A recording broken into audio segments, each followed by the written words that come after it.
Good afternoon, everyone, and welcome to the 5 steps career services and alumni relations can take to increase lifelong engagement. This is another Higher Ed 120 webinar sponsored by Circle. We are broadcasting live today from Cincinnati, Ohio, located at the Xavier Center for Innovation. And I would love to welcome our guest. We have Sheila Curran today. Welcome, Sheila. Hi, everybody. Thanks for having me. And Sheila, where are you today? Are you in Providence? Yes, I'm broadcasting live from Providence, Rhode Island. Well, welcome. We are so happy to have you. And our next guest, Tarek Kamil, founder of Circle. Hi, Sarah. Thanks for having me on.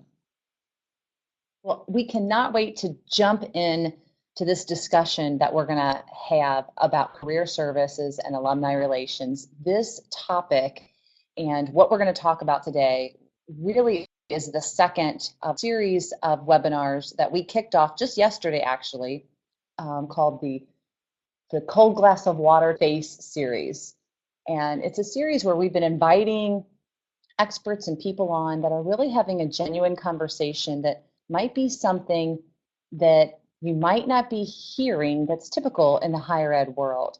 So I can't wait to jump into this and to make sure that our experience is amazing for everyone. We're just going to go over a few housekeeping items. My name is Sarah. I am today's moderator. If you have a question, we'd love for this to be interactive. Just enter it into your chat box, and we will try to answer that live today for you. I know that you are going to listen to this, and your team is going to want to hear this. So we have a recording that we will email out to you in case you want to share this with your colleagues. This isn't your typical webinar. A lot of times you will sit through webinars and at the very, very end, they give you, the gold gems. Each slide today is really meant to empower you, to empower your team, to evolve them in a way that's beneficial for your university. So every slide is jam-packed with value. If you have any technical difficulties today, feel free to call that number if your sound goes out, if the slides aren't advancing, and we will get you back on track. And of course, we'd love to keep the conversation going. Feel free to tweet us. Now, before all of our webinars, we really want them to be personalized. And for all the attendees, this is what the pre-survey that you took. Here were some of the results. So you can see that there are certain issues that you have said are preventing your team from really maximizing engagement and retention. And up on the screen, we're showing you kind of today's attendees, how they're struggling with staff, time, money, and not knowing the current interest. Other things we've heard you say is that how can we as the university provide more quality and career services for our alumni? We're going to be talking about this symbiotic relationship with career services. Sheila's really going to get into some concrete steps for you, and we're going to tie in some innovative and really low-cost ways for you to start implementing some of this stuff today and to give you some ideas of how to maximize that staff time in a way that's beneficial. I would love to jump in and talk about our expert guest, Sheila Curran. Before Sheila gives a little bit about her background, I want everyone to know that Sheila has just published an article on her website. So all of these key points are going to be in the article. We'll give you the website at the end of your webinar, but don't feel like you have to furiously take notes. All of her points are listed in the article, and we will give you that in the follow-up email. So Sheila, without further ado, welcome again to the show. Tell us a little bit about your journey and what you're doing now. Thanks, Sarah.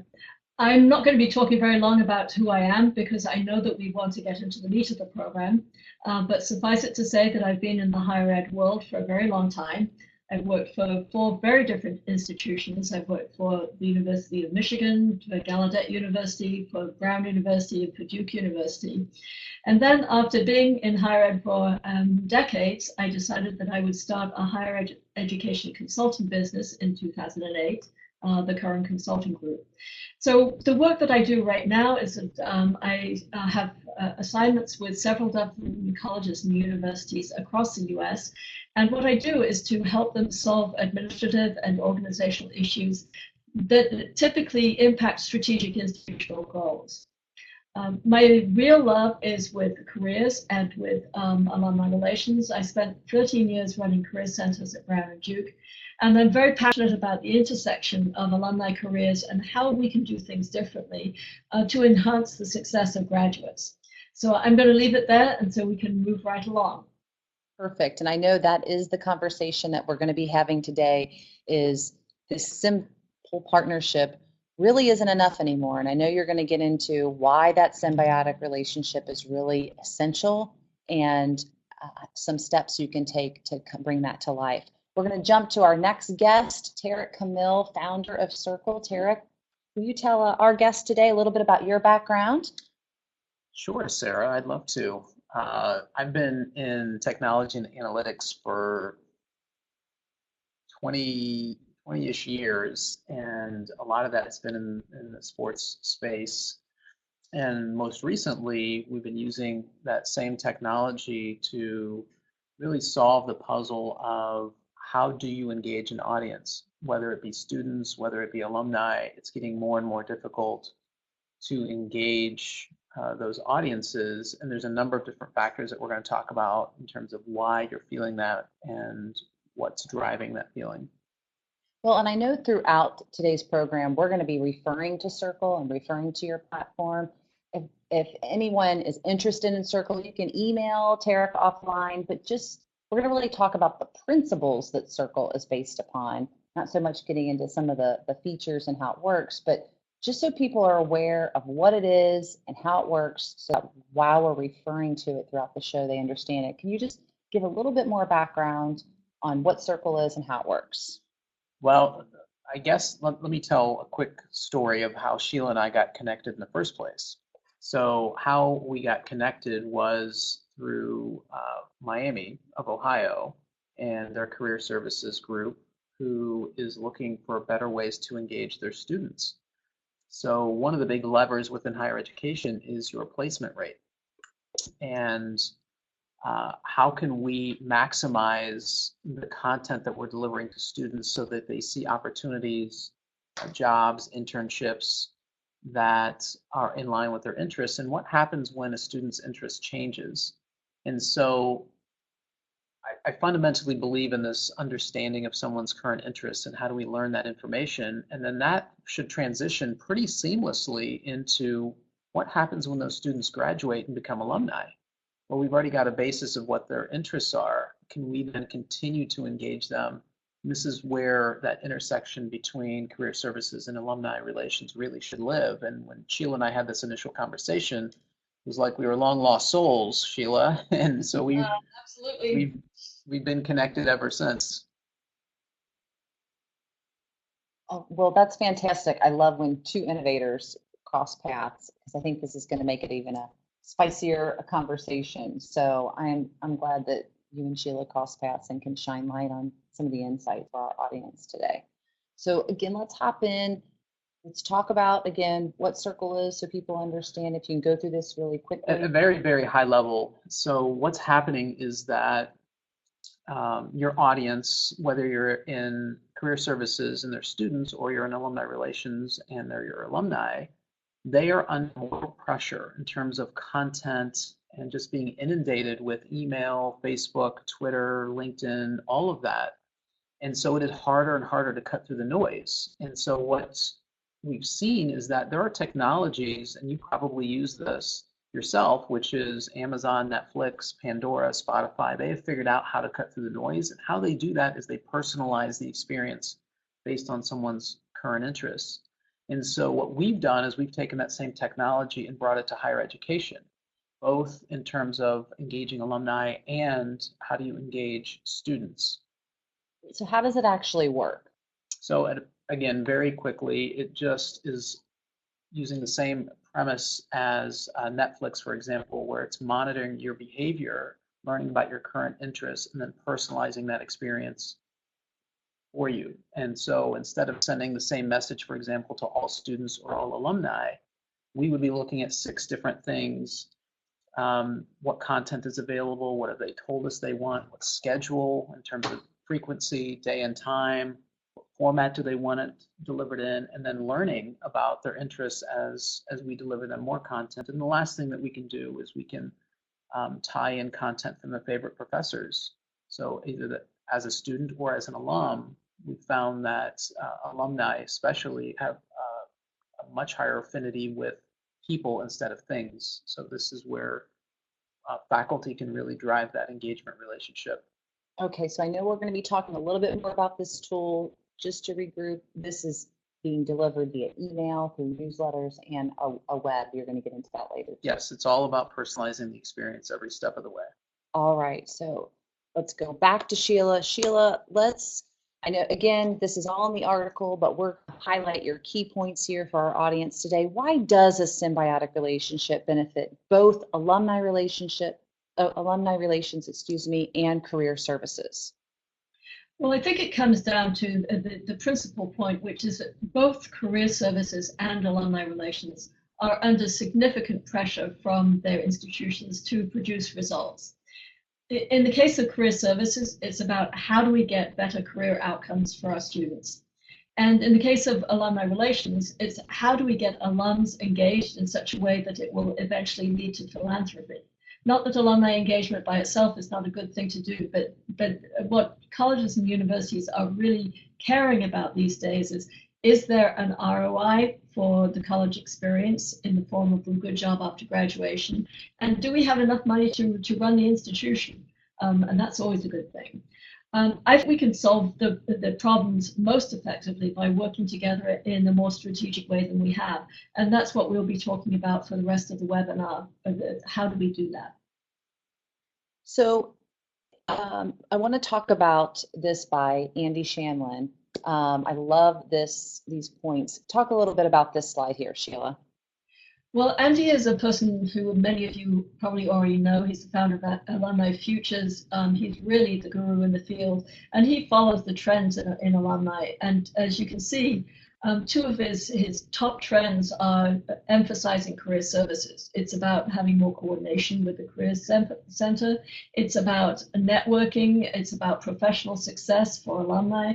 A lot of things that are to do with careers. But the interesting thing to me about this slide and about what Andy is saying about the alumni space is that I could write the exact same slide from the careers perspective. That one of the trends going forward would be that there would be more emphasis on working with alumni relations, there would be more emphasis on networking help and professional success, and there would be much more coordination with the Alumni Relations Office.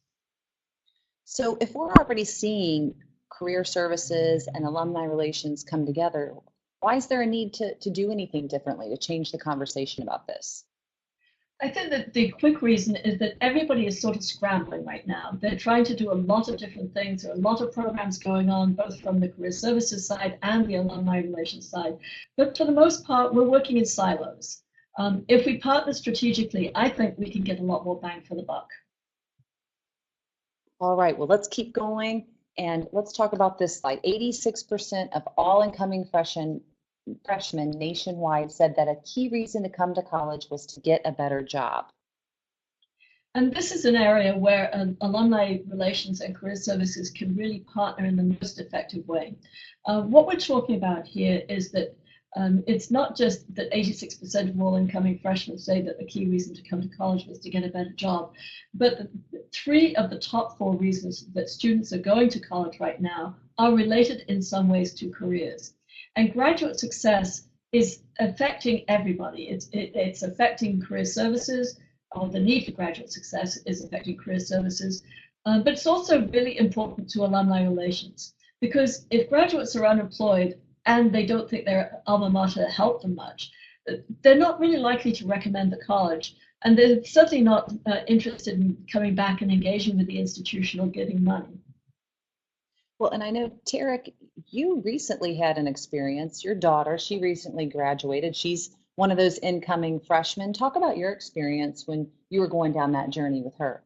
Yeah, so it's interesting seeing both sides of the equation. So we were taking campus visits, and I won't say which school this was, but I think it's pretty typical of all the campus visits that we took. They brought all of the These were seniors and juniors and some sophomores in high school, and all their parents into a room, and they showed videos about how great the school is. And at the end, and they had this really young, I think she just graduated, kind of leading the conversation, and she was taking questions. And one of the parents asked, what is your strategy to make sure that my son or daughter is going to get a job in their career field?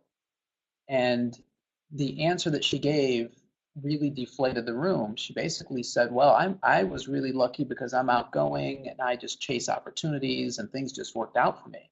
And you could see kind of the air being taken out of the room, because this is very expensive. These next 4 or 5 years are very expensive. These parents and kids are making a big investment in this institution. And if there's not a well thought out strategy in terms of how do they maximize the chance that this student lands a job in their chosen career field, it just did not feel right. And you could see people almost disappointed, and that was not a great way to start the tour. And then I compared that, and I actually told Sheila the story.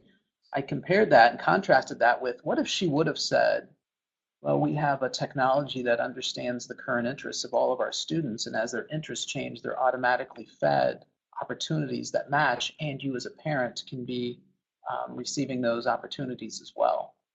How would that have changed, the feeling of these incoming freshmen and parents? I think it would have been a big deal, and that's what parents are dealing with today.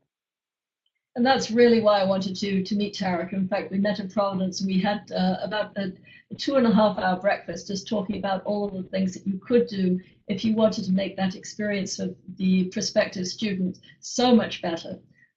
Circle is obviously a big part of that.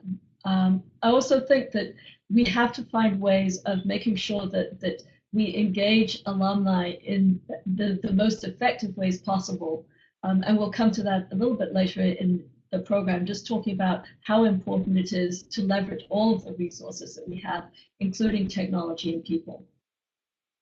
Well, and I want to go back to this, Tara, because I think this is an important point of, when you and Sheila were talking, like, what if you really did know the career interest of every student from the day they stepped on campus till infinity? So this really gets into the heart of your passion behind this platform and what this does. Can you get into a little bit about how this helps the problem that you're talking about?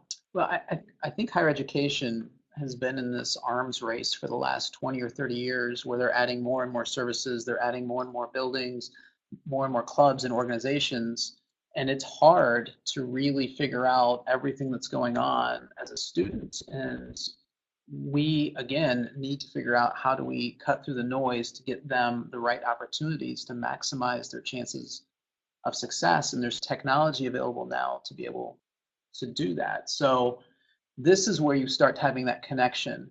As soon as you step on campus, what if we could ask you, as a freshman, you're coming in and you're asked, what are you interested in?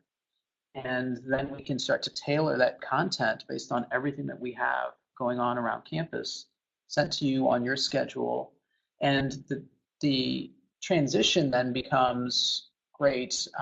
If I'm a freshman, maybe I don't need it as frequently, or if I'm a senior without a job, I want something every day.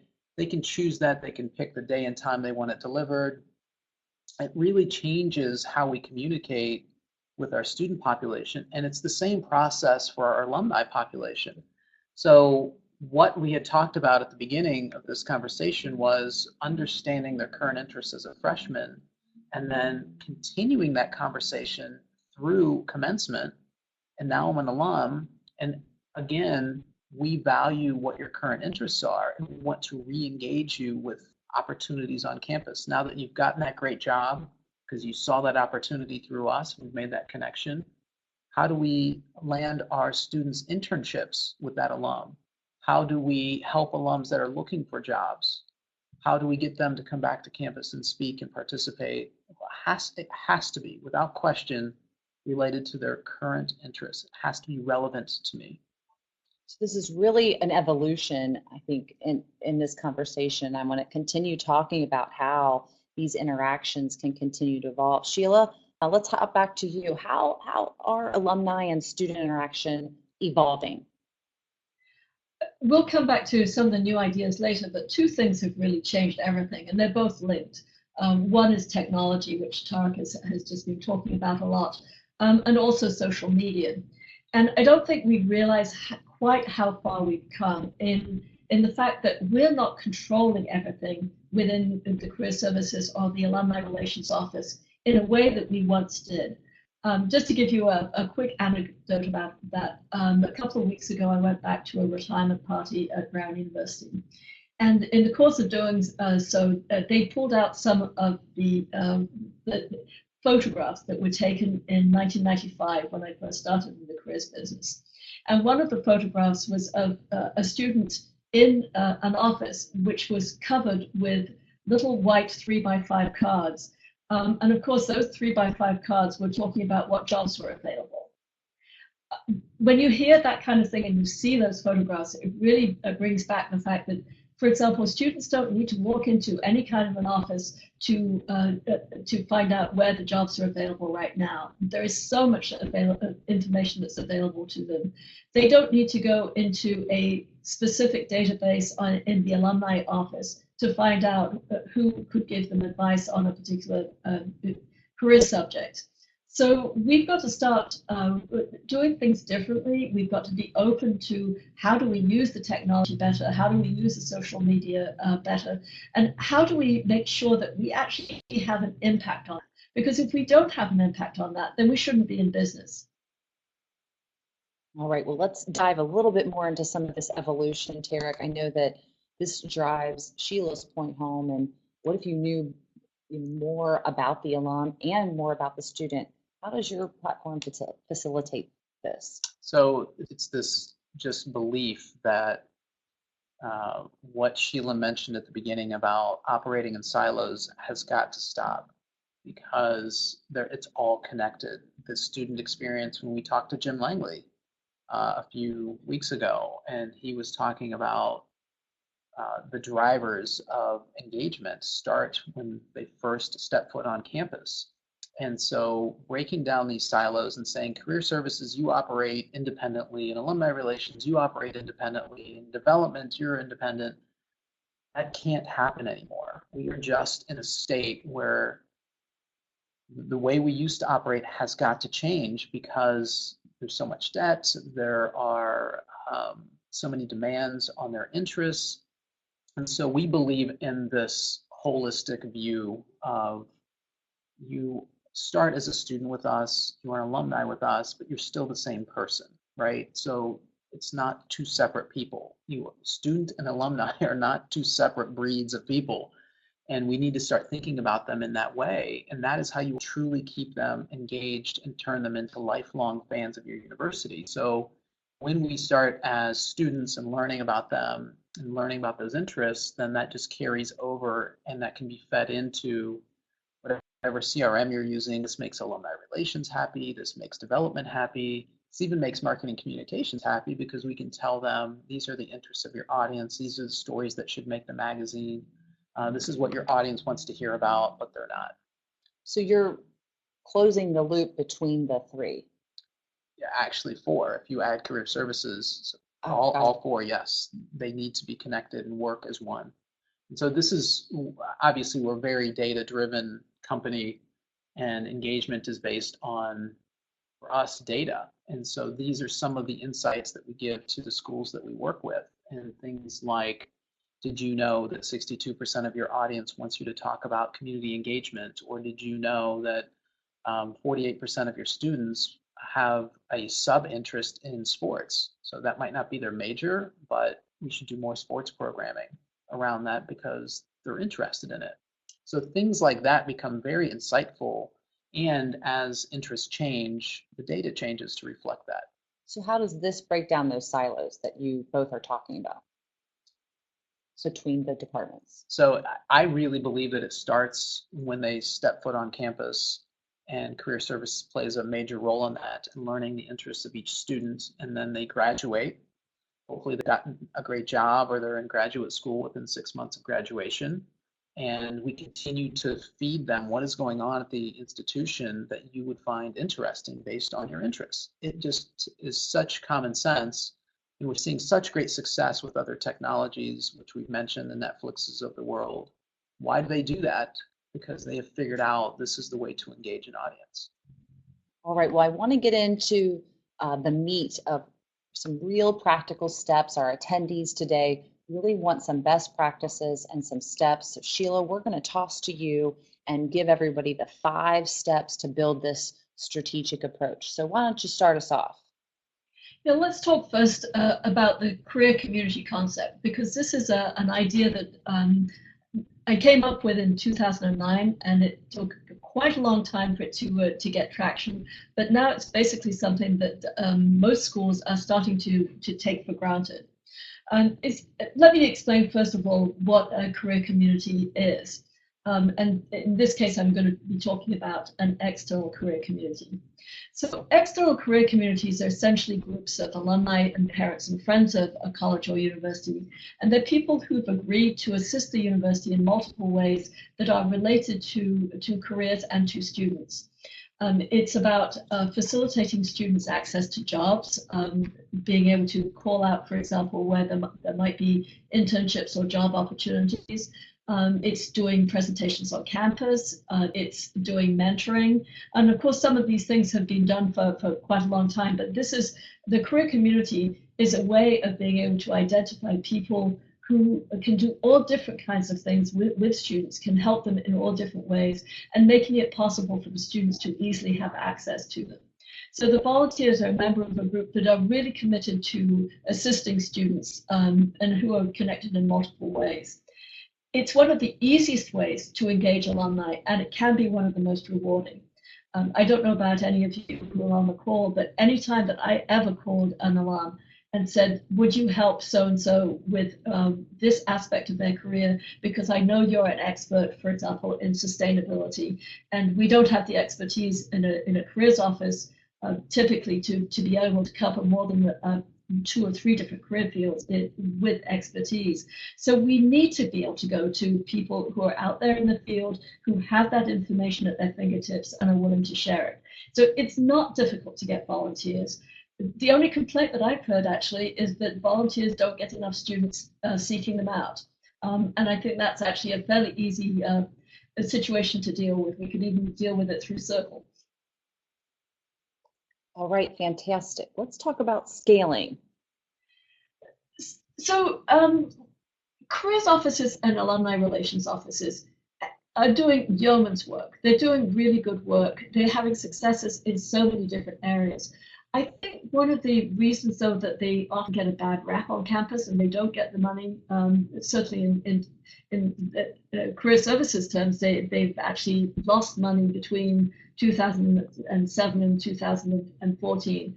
The budgets are coming back a little bit, but for the most part, particularly career services has been neglected.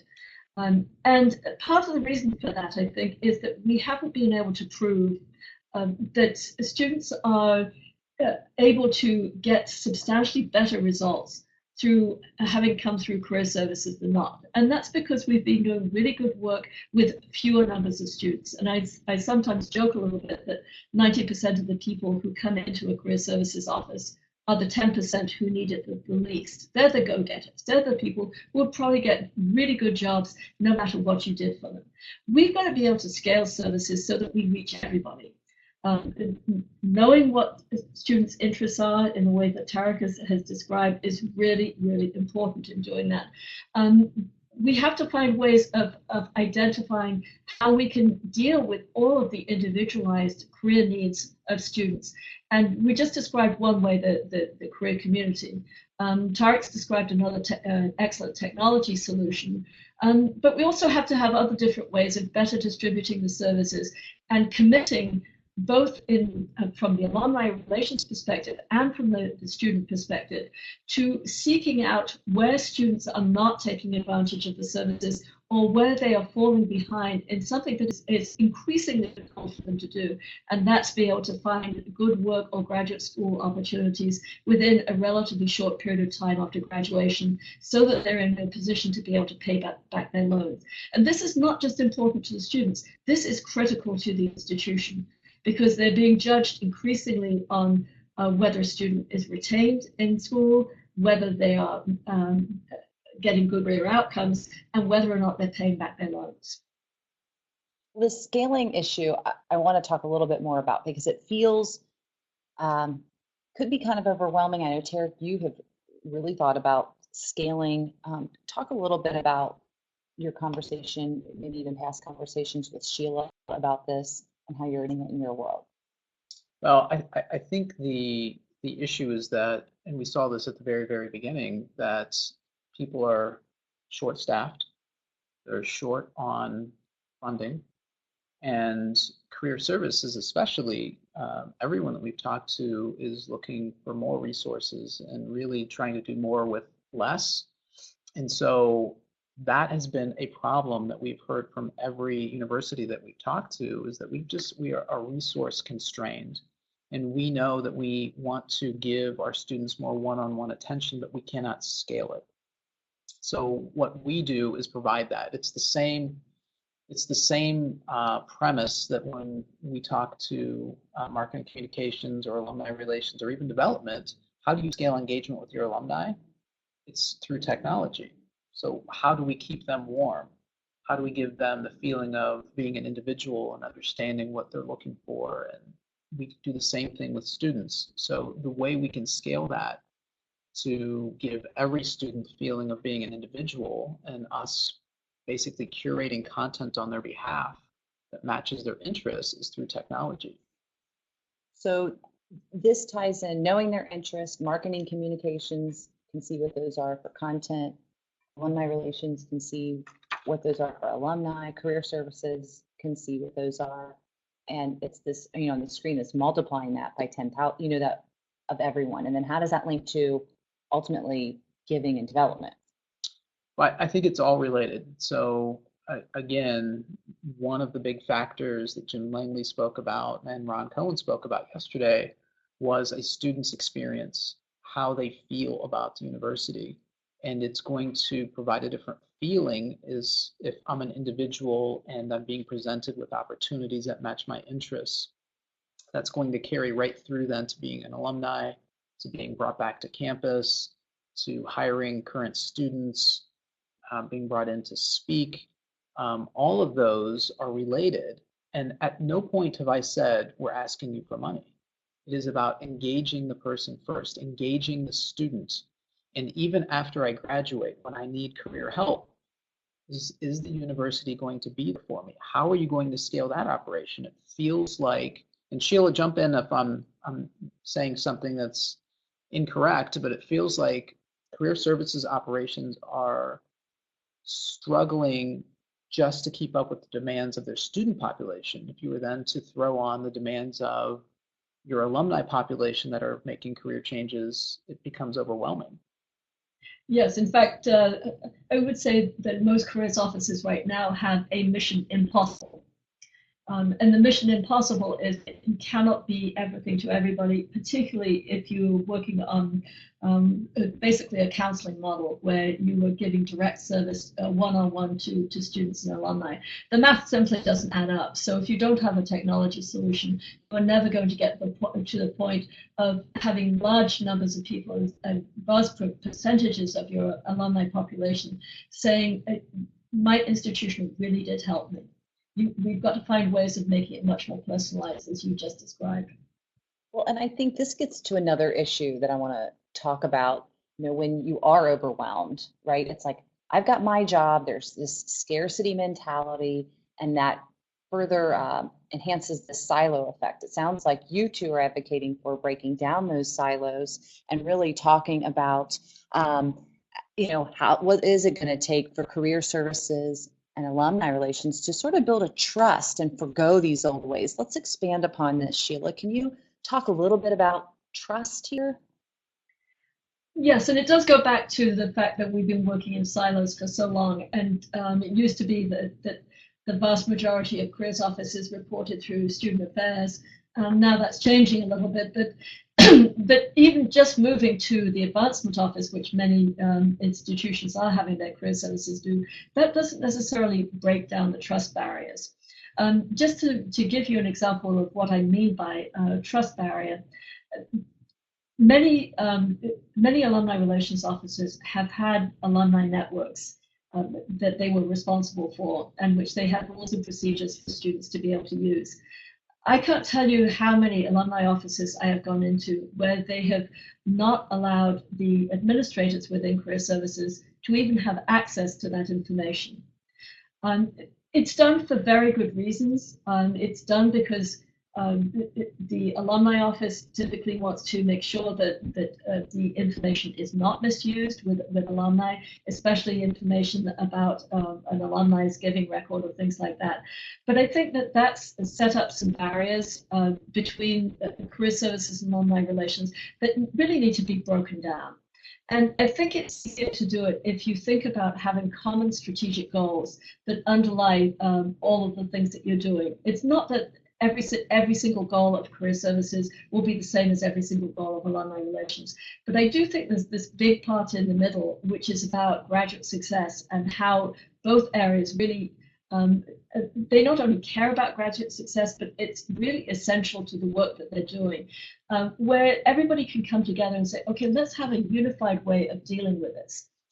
Right now, very few alumni offices have someone who's responsible for alumni career services, for example.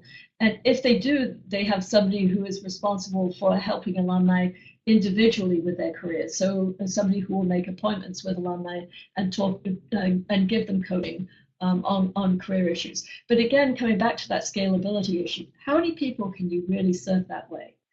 I think that there needs to be a person who lives, I don't care where they live, they could live in either career services or alumni relations, but somebody who takes ownership of that middle part, of the engagement of alumni on career issues and the engagement of students with alumni about career issues and elements related to that. And somebody who essentially is keeping their finger on the pulse, not just of the success of graduates at graduation, but throughout their lives. It's a very interesting thing an interesting survey that you might want to take a look at is the Gallup-Purdue survey, if you haven't already looked at that. Because Gallup-Purdue doesn't just look at success at graduation, but it looks at success of alumni. And it also links that with what kinds of things can be done during the time the student is in school that will have the most impact on whether or not they feel that they are thriving in all different areas of their lives after they leave. I think that's a good place for both alumni offices and careers offices to come together and say, how do we make this better for our students? And what kinds of programs and initiatives do we need to put in place that is going to have a significant impact on the ability of our students and our graduates to be successful long after graduation? I love this. I love these practical steps. And we will, can we include a link maybe to that Gallup-Purdue survey? Do you have a link to that maybe on your website, Sheila, or we can put that in a follow-up email for our guests today? In a follow-up email, it's simply gallup.com, and then you go to the Gallup-Purdue survey, and then you sign up to get a copy of the report, but the report is free. Fantastic. All right, let's go to number 4. So reward and recognition. Everybody gets a trophy these days, except perhaps the alums who play a critical role in the lives of students by giving career advice. And I think often the reason that they don't get recognized is because they're working primarily with the career services office and with students and are not doing the typical things that come in the menu of things that alumni are being rewarded for. So that's something that we really need to change. Because it is such an important role that they can play in the lives of students. It's also one of the ones that they like the most. But we don't have to identify and celebrate every single volunteer who has volunteered who has put their name on a list and said, I'm willing to be contacted by students. What I'm saying is that we need to recognize the people who have gone above and beyond to help in this regard. And one idea that I really like is to make your career community manageable by having what I call super volunteers. And essentially what these super volunteers do is that each one of them take ownership of a broad career area, like business or like health or like entrepreneurship. And each of these people, we would ask to solicit additional volunteers to oversee subunits of that career field. So in the case of business, for example, they might go and find a volunteer who's willing to be the lead person to talk with students about marketing or excuse me, human resources. What the super volunteer system ensures is that students and alumni all have access to experts in the field of interest, and that no one volunteer is being used all the time when there are plenty of other volunteers who might be available to work. So this becomes a big web, with the super volunteer really managing this web and managing the ability of people who have really good expertise that students may never have even heard of or may not even come to their attention, to be able to make that connection between the student and the alum that much easier. And I think how we would tie this all together is having access to each student and what they need versus what they're getting, your student body in general and what they are interested in, and then being able to literally search your alumni that have interest and skill in that particular area. So it eases the burden of identifying your super volunteers. It eases the burden of grabbing additional volunteers that are in that space that can help them. So what we've done is we've used technology and data to identify what does our student population need, and then we are reaching out as a resource to our alumni. And we talked with Ron Cohen yesterday about when alumni are asked today, it is almost always for money. What if we changed that conversation and we are asking you to give in a way that helps our current students and matches your current interests? That is where you, again, are able to tie career services and alumni relations together in really meaningful, powerful ways. Well, this gets into, you can see volunteers' engagement over time. Yes, they're becoming disengaged. Absolutely. So because we're tracking everyone's engagement, both students and alumni, we can then jump in and see who is disengaging, who's becoming more engaged. All of those things we have data and access to, but it starts with this ability to apply technology to learn. Otherwise, what happens traditionally is, as Sheila mentioned, you just have a handful of alumni that you continuously reach out to, and that's true of every organization. That's not limited to higher education, but you're reaching out to the same people over and over and over again. And there's so many other alums that want to give back and want to be engaged, and you're not asking them for money. It is such a different way of thinking and operating, and it really comes down to what if you did have the data that gave you the answers to all of these questions. That's where we live. So it seems like you're deciphering data. What are we seeing here on the screen? Well, Sarah, what we're seeing here on the screen, I feel like we're doing a weather forecast. We've got cold winds coming out of the west. So what we're seeing is we've got two boxes. Number one is we can see what are people actually opting in for, whether it's your students or whether it's your alumni. You can pick the topics that are appropriate to your university. So the topics that Case Western picks might be different than what Xavier picks, and that's okay. Students, alumni can opt in, basically self-select and say, I want more of this content because it matches my interest. And then the other box that you're seeing on the lower right are opportunities. So this now engages your career services folks in terms of programming. This engages your marketing communications folks in terms of what stories and content should we be grabbing and looking for and writing about to meet these needs. So in this example, and it's probably hard for everyone to see, but social media, building and facilities, digital media. So those we are desired by this particular audience, and we haven't talked about it 30 days or more. So this eases a lot of that burden. At the end of the day, if you are short-staffed and you're short on money, you can't be guessing. You just can't afford that anymore. So let's use data to help career services, alumni relations, marketing communications, and development. The entire university can benefit by having the answers to the test. All right, I think we've got one more step, Sheila. Let's talk about the Gold Career Circle. I actually think that this is one of the most important ideas that people can implement to solve some of the problems that we've been talking about. We have to find a way of maintaining the connections with students when they graduate, so they don't just get solicited for money, but we have a relationship that goes beyond graduation. I like to joke about the fact that when students are in their 20s, it's sort of like they're in the dark ages. We don't know anything about them. But we know that they're unsettled, they're constantly thinking about their lives, their careers, and their relationships. And we also know that if they're unhappy or they don't think that they got a lot of value from their education, it's going to be really difficult to find them and to engage them. So that's why I really like the idea of the Gold Plus Career Circle. And let me just explain for a minute what that is. It's based on the concept that when students matriculate, they would automatically join this career circle and they would remain in it for 10 years after graduation. So note that we're trying to make sure that all of our students graduate within 4 years if they're in a traditional institution. But during that time, our commitment to them is that when they need career services, they can get them. But when they can give back, that's also expected. So students can give back even as students. By providing, for example, information on a really great internship experience that they've had, or a really terrible internship experience that they've had.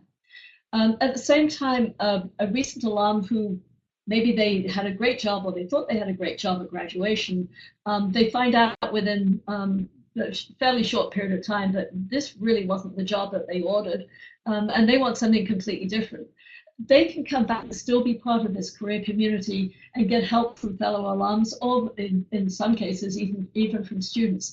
But it's the idea that everybody helps everybody, and that there is a continuum that starts from matriculation and goes through the period of time when the alum is going to be the least settled and the most influenced by the kind of impact that that the institution can have. That's the time when you can do the most good for your alumni and get them feeling as though there really is not just a value to them while they're a student, but there's also a significant value to them while they're alum. So the main couple of points here is that you're providing continuing value at a time that alums need it most. And you're also modeling for students the behavior that is going to be expected of them as alumni. Well, and let's talk about this next slide, because I know this kind of goes back to that data from the Gallup Purdue survey, right? Right. If you're supported during college, if you strongly agree that the college prepared you well for the future, you're going to be 9 times more likely to be attached to your alma mater. I mean, I think that's an extraordinary statistic.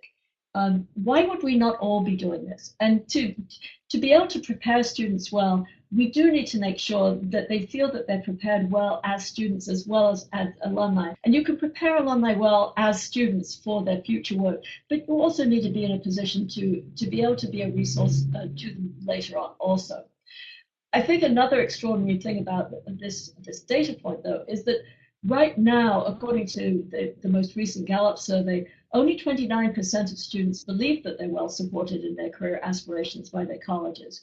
I almost want to shout that statistic from the rooftops and say, we need to invest in this more, but we need to invest in things that we know work. Well, and let's talk about this, transition from student alumni to make that experience great from start to finish.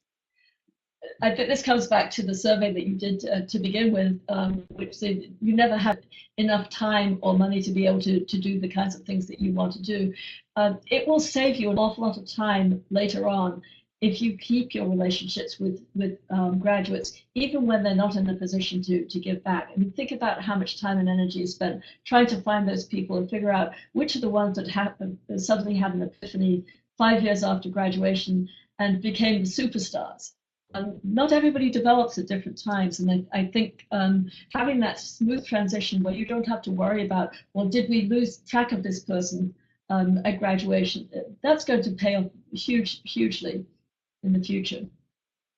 Well, and I also want to go back to this point. Tarek, you've said this several times throughout this, and I know, Sheila, this is a point that you really wanted to drive home about that first donation ask. you never want the first donation out to be at a time when somebody is not feeling so good about the institution. It's very easy to get the first interaction that you have with your alma mater after graduation to be one that is a positive relationship with a student. If you can do that, and if you can get even very young alumni engaged with the institution around career issues, I think you'll find it a whole lot easier to be able to raise money later on, because you'll already have that relationship. And it won't be that when they hear that somebody's calling from your institution, that they either put it to voicemail or just ignore it.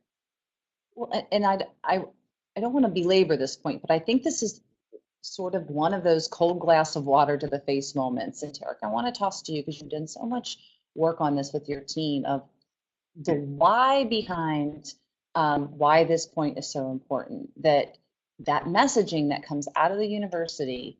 Can you talk about why it's so important to be mindful of what's going on in the world of communication with these students and alums? Well, I think this whole thing, it reminds me of an Abraham Lincoln quote, to be honest with you, Sarah. So I believe it goes something to the effect of, you give me 6 hours to chop down a tree, I'm going to spend 5 hours sharpening my axe, right? What we're doing in higher education is not spending any time sharpening the axe. We're wondering, why aren't these students engaged with us after they graduate? And why aren't they giving anymore? Well, because you're not spending time sharpening the axe. They are not separate events. You have to spend time making sure that they have a great experience, that they see a tremendous amount of value provided by the institution. And you really want them to say, I wouldn't be who I am if it wasn't for fill in the name, fill in the blank with the name of the school. That's what we should be working towards. And what we do, I think, more times than not, is we spend money on the back end trying to fix something. Why is it so hard to chop down this tree? Because you didn't sharpen your axe. So at a high level, I think that's what's happening. And then on top of that, you're now dealing with this. That was hard enough. And if you look at the slide that we're showing you, this is in addition to what you're already feeling and dealing with in higher education. You and your audience are inundated with outside content. This is amazing the amount of content. So 204 million emails, 3.3 million Facebook posts, 347,000 tweets. That's every minute. That is content that is being produced every single minute. So if you're wondering, hey, we're already fighting a losing battle, why is it getting harder? This is why. There's more competition for their time and attention from other nonprofits, from other causes. There's more competition for your students' attention. So at the end of the day, what we truly feel will be the solution to this is relevancy. If you can provide relevant content, personalized content, you will grab their attention and you will keep their attention. This is part of effectively sharpening the axe. So if you go back and take Sheila's 5 steps, and then if you were to marry that with innovation and with technology, let's give our audience a picture of exactly what you're talking about. Right. So we went through some of what that would look like in terms of just asking each student, what are you interested in? And then having technology. And again, whether it's Circle or something else, I just am such a big believer in that this is your solution to success. If you don't use Circle, that's fine. Use something else that will produce the same benefits for you as an institution. You have got to be driven by relevancy. Everybody's underwater. Okay, so this is what it would look like if it's coming through us, where the subject line is personalized to the student based on their interest. It is not a one-size-fits-all piece of communication. And then when they get that, these stories are ordered based on what is most engaging to you. And as you work your way down the communication and less engaging, but this is all automatically generated. So we don't have anyone from career services putting together a custom email for the student. This is reading in this case, simplicity, job information data. It's automatically personalizing that based on the interest of the students and then sending it to them on their schedule. And then the beauty of all of that is we free up time for career services since they don't have to do this anymore. We're getting relevant content to the student, and we're feeding the university interest data. Well, let's talk about, have you seen some success with this? What's the benefits been? Let's talk about this case study you did with Xavier. So, people always want to know how this works. And at a very high level, we have to come in and we cannot cause them to change the way they work. So can we drive engagement? Sure.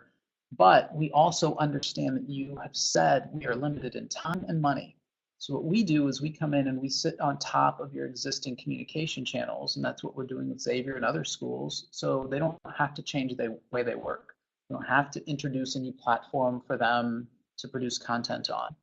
And so we grab content, we personalize it, we send it out, and just as importantly, we monitor what's going on. And then this is really the result of that. So people always ask, well, does personalization really matter?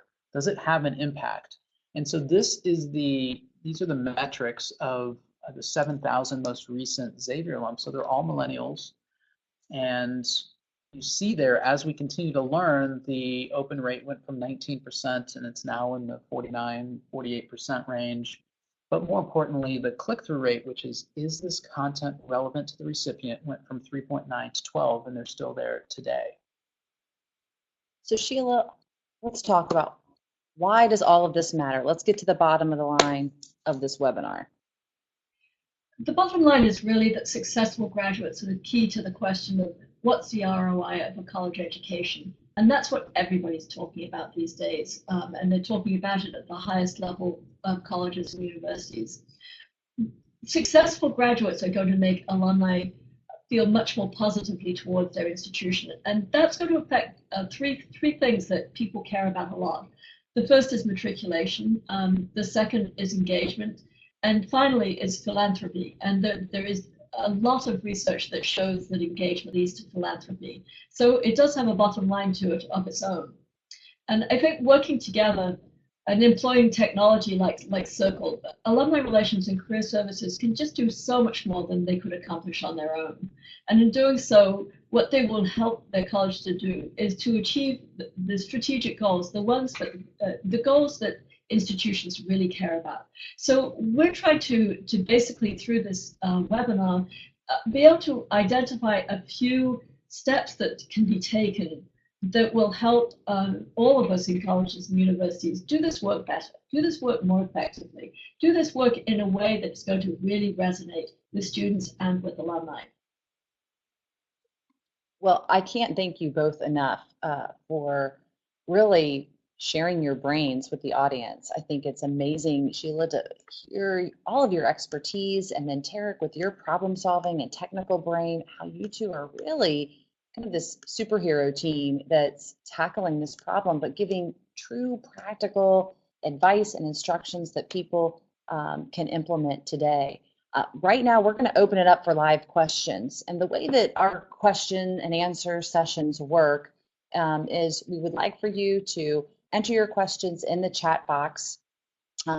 They will be read anonymously. You know, some people are a little shy about us attributing, hey, who asked this? So you can feel free to ask anything at this point. We have a few minutes to take some live questions. And they're coming in as we speak. We're going to take the first one.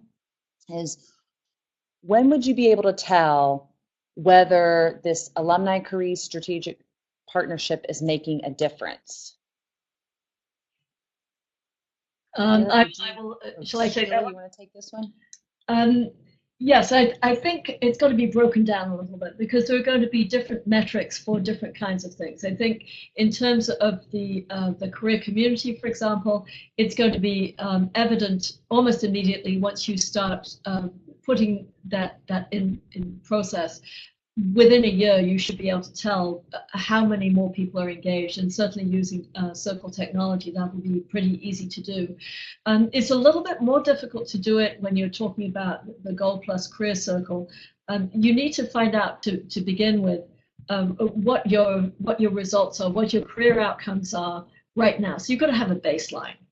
And then there will be stages at which you'll be able to figure out how this is working. You'll be able to figure out probably within 1 or 2 years whether or not your results are increasing, whether you're getting better outcomes.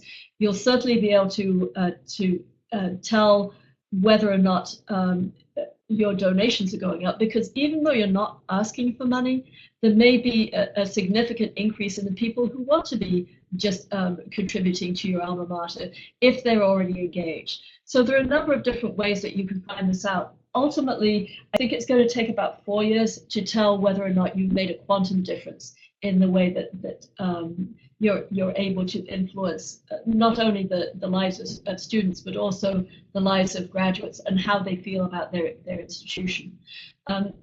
One of the things, though, that I think is really important is to figure out what's important to you. What do you need to know?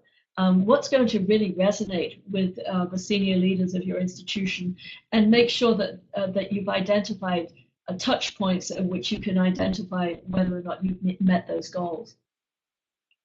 All right, thank you, Sheila. And I know we're getting a few more questions, but I know we want to honor people's time. It's right at the 2 o'clock mark. We're getting questions about, I love the ideas you presented. Seems like, how do we even get started? And I would even just let our audience know that we will be doing follow-up webinars on implementation. You can also reach out to Sheila. She does this work. Visit her website at curranconsultinggroup.com. And Sheila, I'm sure you're open for people to be emailing you directly on some of your implementation and to see how they can partner with you to do that. Yeah, absolutely. I'm very open to conversations with people and would love to continue the conversation.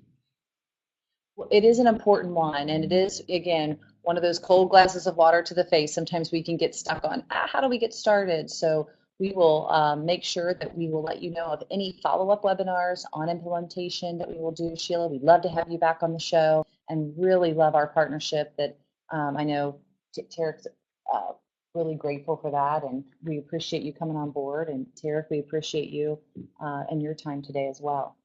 Well, thanks for having me. This is always enjoyable. And Sheila, I always love our conversations. And we will continue those conversations too, Tarek. All right, well, thank you so much. We will be sure to send out that follow-up email with today's link to the recording, to all of Sheila's information. And thank you so much for attending today. Thank you.